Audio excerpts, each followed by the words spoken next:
Los mercados globales finalmente están despertando a una realidad que ignoraron durante décadas. Japón, la economía más endeudada del mundo desarrollado, ya no puede desafiar la gravedad financiera.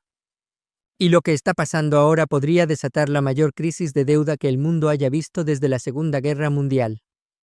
Japón tiene una deuda del 230% de su PIB. Para ponerlo en perspectiva, eso significa que por cada dólar que produce la economía japonesa, el gobierno debe $2.30. Es el nivel de deuda más alto entre todas las economías avanzadas del planeta. Pero durante décadas, los mercados trataron esto como una anomalía extraña pero inofensiva, como si Japón existiera fuera de las reglas normales de la economía. Esa ilusión acaba de desmoronarse. Apenas un mes después de asumir el cargo, la primera ministra Sanae Takaichi dejó en shock a los inversionistas con un paquete de estímulo de $135.000 millones. Y aquí está lo preocupante, este no es un estímulo inteligente diseñado para aumentar la productividad. Es un desastre político. El paquete incluye cupones de arroz, subsidios a combustibles fósiles, transferencias de efectivo de 20,000 yenes por niño y recortes de impuestos por 2.7 billones de yenes.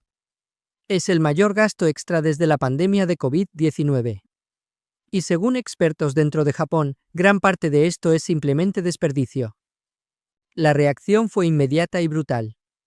Los rendimientos de los bonos japoneses, que apenas se habían movido durante décadas, se dispararon violentamente. El bono gubernamental a 10 años saltó a 1,9%, rozando niveles no vistos desde 2007. Los bonos a 20 años alcanzaron 2,94%, el nivel más alto desde 1999.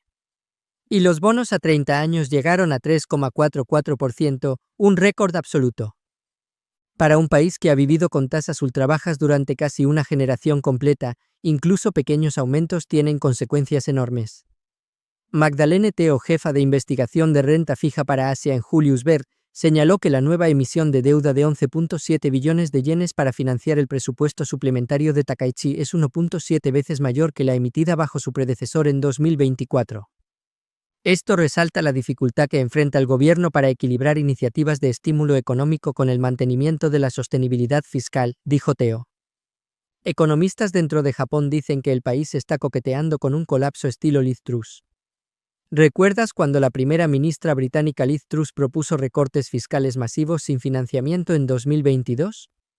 Los mercados de bonos se rebelaron, las tasas hipotecarias se dispararon, y tuvo que renunciar después de solo 49 días en el cargo. Japón podría estar caminando hacia el mismo precipicio. Aquí está el verdadero problema, después de décadas de deflación, la inflación finalmente ha regresado a Japón. Y eso termina con la era de financiamiento a tasa cero que mantuvo manejable la enorme deuda. Durante 40 años, los costos anuales de interés rondaban los 10 billones de yenes. Incluso cuando la deuda se disparaba a niveles récord, el equilibrio nunca se rompió porque Japón podía pedir prestado casi gratis. Ese equilibrio acaba de terminar. A medida que vencen los bonos más antiguos y se emiten nuevos con rendimientos más altos, la factura de intereses de Japón está por aumentar dramáticamente. El FMI espera que los pagos se dupliquen para 2030 y proyecta que la deuda continuará aumentando a partir de 2030 debido a mayores costos de intereses y presiones de gasto relacionadas con el envejecimiento de la población. Y eso es bajo el supuesto de un mercado ordenado. Pero los cambios de régimen como este rara vez permanecen ordenados. El FMI advirtió en febrero de 2025 que a medida que las tasas de interés suben, se espera que el costo de servir la gran deuda pública se duplique para 2030, poniendo una prima en una estrategia robusta de gestión de deuda. Algunos analistas advierten que Japón pronto podría enfrentar opciones no vistas desde su crisis de estabilización de posguerra, impuestos a la riqueza o incluso congelar los depósitos bancarios. Otros enfatizan problemas estructurales más profundos. La población de Japón está disminuyendo, su crecimiento sigue siendo lento y su sociedad envejecida continúa empujando los costos más alto. Sin reformas fiscales creíbles, la dinámica de la deuda solo empeorará. Pero los problemas de Japón no están aislados. Se sitúan en la cima de una tendencia global mucho más peligrosa. El mundo está entrando en una era donde la deuda alta y las tasas de interés altas colisionan. Estados Unidos ahora tiene una carga de deuda federal de alrededor del 125% del PIB, con pagos de intereses que superan los 970.000 millones de dólares anuales. Eso es más de lo que gasta en defensa nacional o Medicare. Y se proyecta que esos pagos de intereses se dupliquen nuevamente para 2035, alcanzando 1.8 billones de dólares por año. China, que alguna vez fue el motor de la inversión global, ahora enfrenta una deuda sustancial del gobierno local y una crisis de cámara lenta en bienes raíces. Su deuda aumentó a 96% del PIB en 2025. Y si miras a la Unión Europea, verás que la Unión Monetaria de Europa sigue cargada con una relación deuda-PIB de casi 95%, un nivel sostenido solo a través de años y años de tasas artificialmente bajas. Juntos, las principales economías de Japón, Estados Unidos, China y Europa, los pilares del sistema financiero global, ahora tienen la mayoría de la deuda soberana del mundo. Eso es una bandera roja importante en un entorno como este. Esto importa porque las tasas de interés ya no están cerca de cero. Los bancos centrales han mantenido las tasas elevadas para controlar la inflación, y las consecuencias están siendo brutales.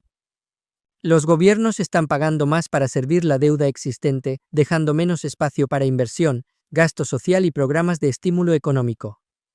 En las naciones en desarrollo, estas presiones son aún más agudas. Las Naciones Unidas reportan que 3.3 mil millones de personas viven en países donde los gobiernos ahora gastan más en pagos de intereses que en salud y educación. Y esto también va a pasar en Estados Unidos. No es una exageración. Es solo cuestión de tiempo al ritmo que vamos, con deuda en aumento y pagos de intereses que ya superaron el billón de dólares por año. En total, la deuda global ha alcanzado la asombrosa cifra de 337 billones de dólares. Eso según el Institute of International Finance en su informe del segundo trimestre de 2025. La deuda global aumentó más de 21 billones de dólares solo en la primera mitad de 2025.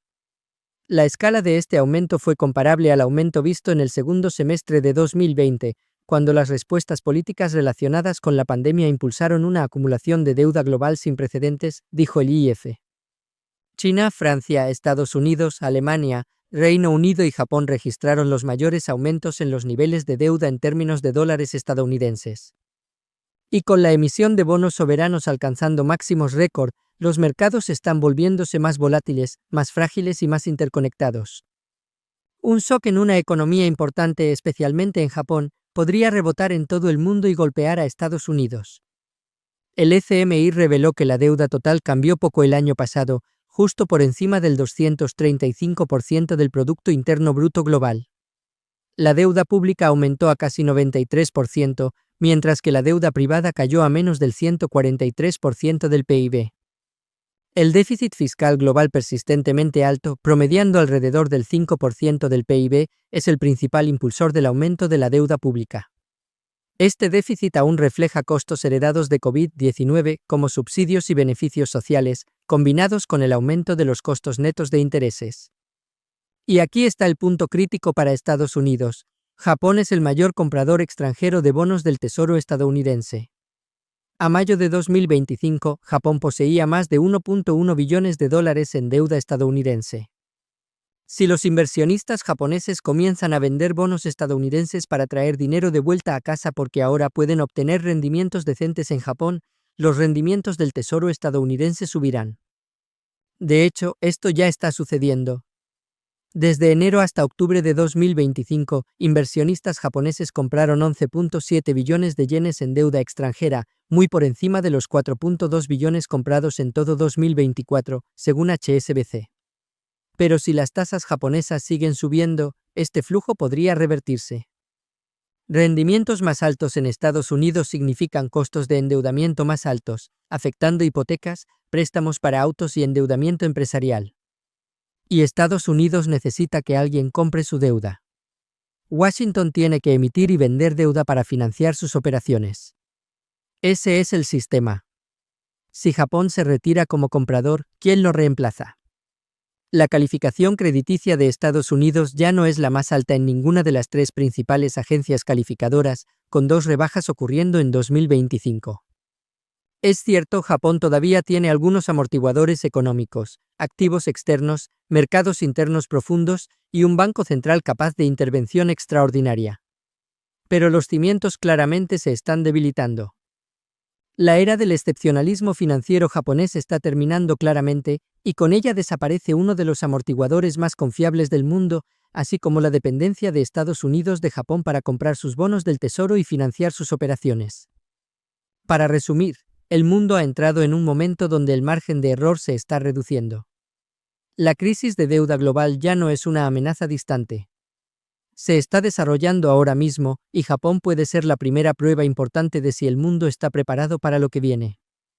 Si Japón pierde la confianza del mercado, el capital huirá, empujando el yen aún más abajo.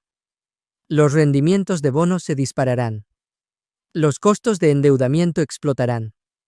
Y ese shock reverberará a través de todos los mercados conectados, Europa, China y especialmente Estados Unidos. Esto no es teoría. Es lo que vemos desarrollarse en tiempo real. Gracias por ver este vídeo. Si te gustó este análisis, dale like, comparte y suscríbete al canal para más contenido como este. Nos vemos en el próximo vídeo.